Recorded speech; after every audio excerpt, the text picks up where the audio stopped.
What's up everybody, K1 Star here, back again with another Fight Bite video, but UFC 256. But before I get started, I want to give a shout out to Bless One Clothing. Bless One Clothing is a local up-and-coming apparel line in the DMV. So if you're around this area, hit them up at Bless One Clothing. Josh so blessed. He sells shirts, he sells hats, he sells sweatsuits. The sweatsuits got hoodies with them, and they also got the reflector lights. I don't know what it's called, but he got them. He also has arm length shirts, long sleeve shirts. That's what they're called, not arm length, long sleeve. So yes, go hit him up at Josh so blessed at Bless One Clothing. Also, a quick shout out to Dreams into Reality. I was wearing his shirt in the last video and I forgot to mention him. So we're gonna mention him today, right now. Shout out to him, Dreams into Reality. Both of the links will be in the description. So go follow them and go show some support if you can. Please and thank you. So let's get into the video. Okay, so we're gonna go bottom to top on this one. All right, we're just gonna go through the whole card. It wasn't that long of a card. I mean, the UFC made cards long, but it wasn't that long of a card this time. Starting off with Chase Hooper, he submitted Peter Barrett by third round submission. Kind of a Hail Mary's heel hook, but it was still lovely. He did a couple of Imanari rolls, so that was cool. So shout out to the white boys with afros. You're getting it done out there. Next up, we got Tasha Torres versus Sam Hughes. Tasha Torres, run by Dr. Stoppage. She was originally supposed to face Angela Hill in a rematch. She got an opponent, I believe, from Invicta. I believe she was supposed to be undefeated too, but she was able to score the win over Sam Hughes, Tasha Torres. She was just on a 4-fight losing streak, but now she's on a 2-fight win streak, so good on her. We have Gavin Tucker versus Billy Quintalillo. Good God, I butchered that. Yeah, Gavin Tucker looked good, was able to score unanimous decision over him, so he's on a good little streak himself, especially after the beatdown Rick Glenn gave him a couple years ago. So I'm glad he's looking good and that didn't affect him too much. Rafael Fiziev versus Renato Moicano. This is a good short little fight. Moicano was able to keep the distance and jab him up a lot.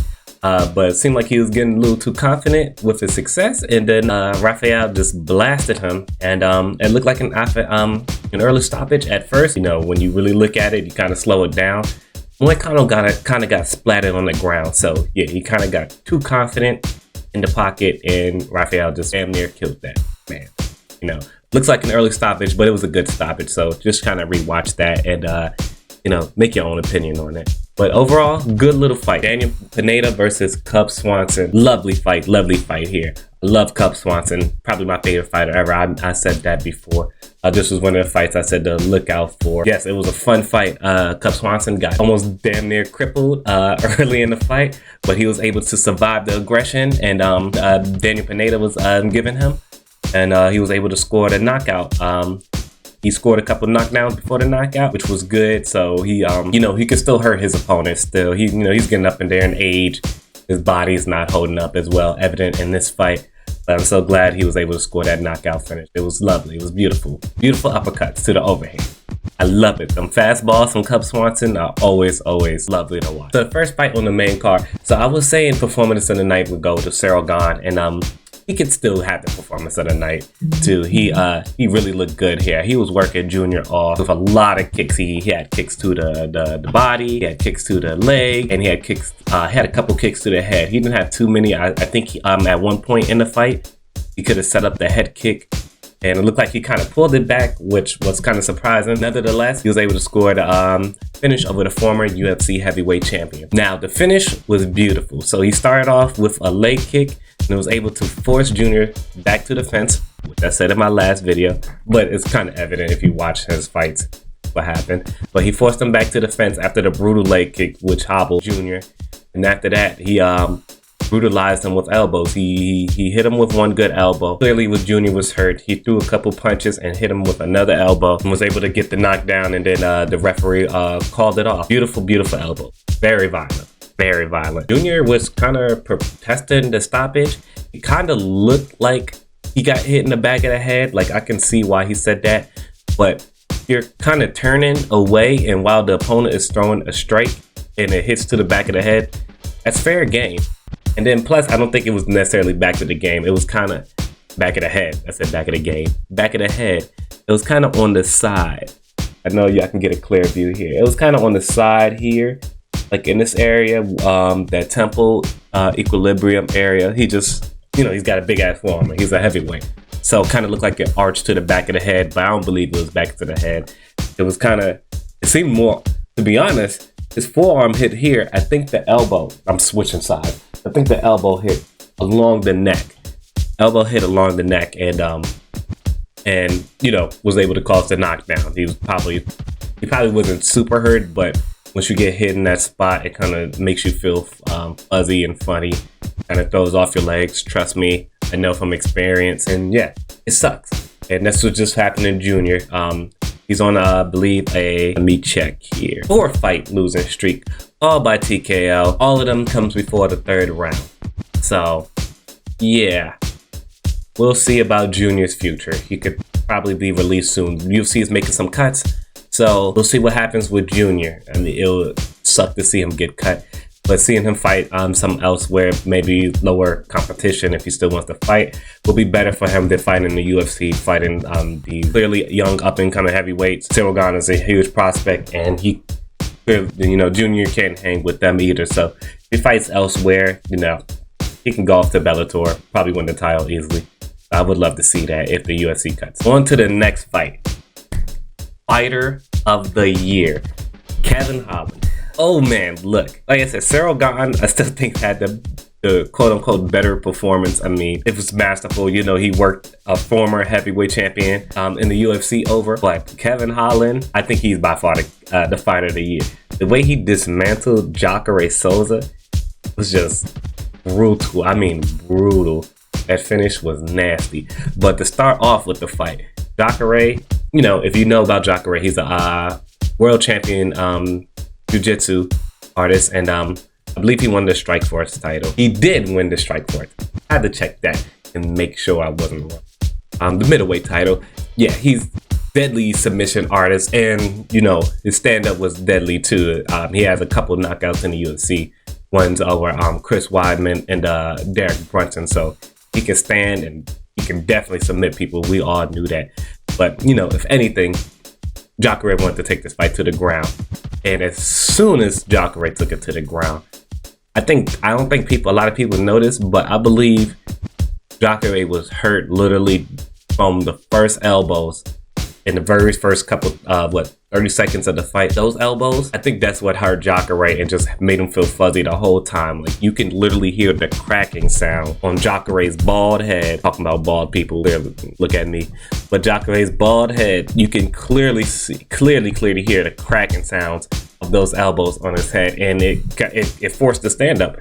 A few seconds later, they was back to standing, and I think Jacare was hurt. I think Jacare was seriously hurt from that, and Kevin Holland was able to handle the guard very well from Jacare. As soon as he got taken back down again, he was consistently just throwing strikes and throwing hard strikes. He was generating a lot of power.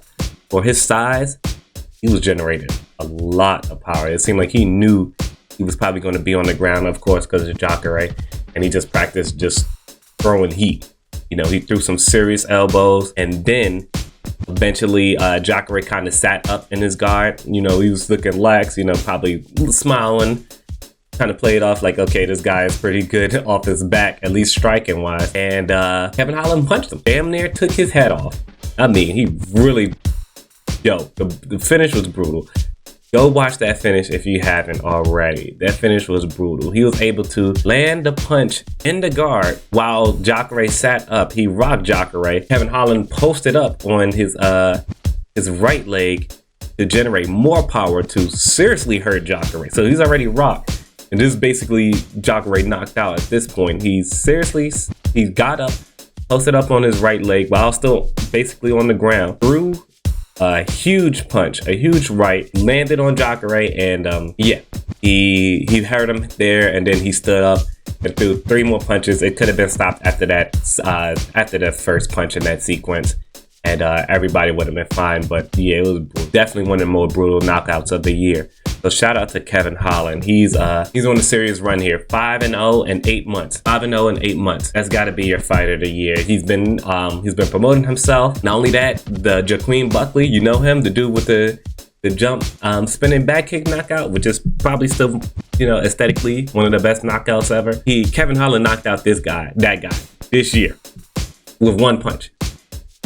So, you know, Joaquin Buckley had, of course, it was a given. He had that huge push with that master knockout, but Kevin Holland, now we got to start talking about Kevin Holland, especially probably even a serious contender. You know, he needs maybe 1 or 2 more signature wins. And yeah, he should definitely be fighting for the title soon if he can keep this up. I mean, Jacare is no joke. Jacare has been fighting the top guys for a long time. So yeah, shout out to Kevin Holland. Fighter of the year, way to cap off his year.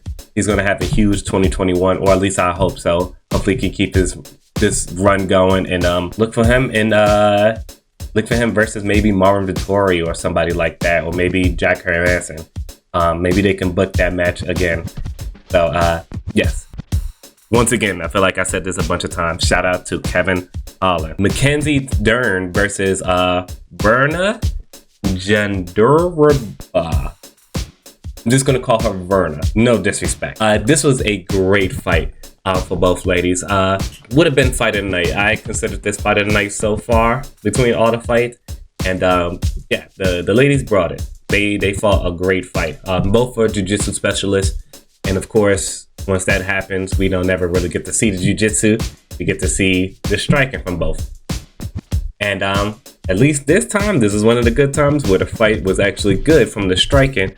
At least in the first round, Mackenzie Dern showed some improvements in her striking. She was boxing very well. You could clearly tell she was the faster and probably the more powerful fighter, and even maybe in a little bit more technical fighter too. Her fans was looking really good. I think her new coach is Jason Perillo. Yeah, he really sharpened up her skills. Then after that, it kind of turned into a brawl. You know, Verna started landing on her, and yeah, Verna was hanging in there and actually was starting to hurt Mackenzie a little bit, because Mackenzie, after a little bit, she started getting sloppy. Like her hands was looking good, then it started to look sloppy, and it kind of turned into a brawl. Verna started to come back. She was landing hard strikes on her too, and then in the second round, towards the end, she threw a high kick, and the high kick kind of turned into a knee and broke Dern's nose. And of course, Dern went back to her corner, and she was like, "Is my nose broken?" The coach said, "Nah, you're fine. Just go back out." Hey, she went back out there, and she put it on her in the final round. She put it on Verna. She was able to hurt Verna and rock her a little bit. Still a close round, but I think that was the difference. Early in the round, she hurt Verna and pushed her back into a fence, and she caused a bunch of swelling to her face. Yeah, but that third round was a slugfest between the two. Lovely round, lovely fight. Shout out to the ladies. Mackenzie Dern, she's on a little streak, so see her probably fighting higher level flyweight soon, because of course she's marketable. And of course, they want to get her out there and maybe fight for the title. So she keeps winning. Expect her to fight for the title later next year. Like maybe like summertime, maybe fall, winter. So yes, good on her. Good on both ladies. Excellent fight. Excellent fight. Would have been fight of the night if it wasn't for one of these two next fight. This fight is what I picked for fight of the night.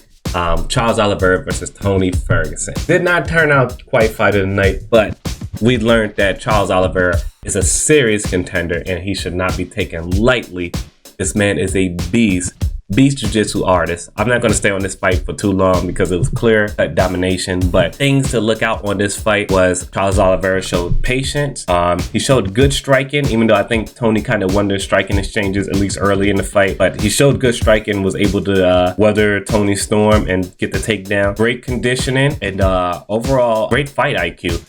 Charles Oliveira usually prefers submission of a position, but he only went for like maybe 2 submissions, maybe 3 max. Of course, we know about the first submission, a brutal, nasty, disgusting. I don't know how Tony survived the arm bar. Yeah, he put it behind his back, and once you get it under that back, that armpit area, that's done. Usually people tap to it, but clearly Tony Ferguson is not people. He's a totally different species.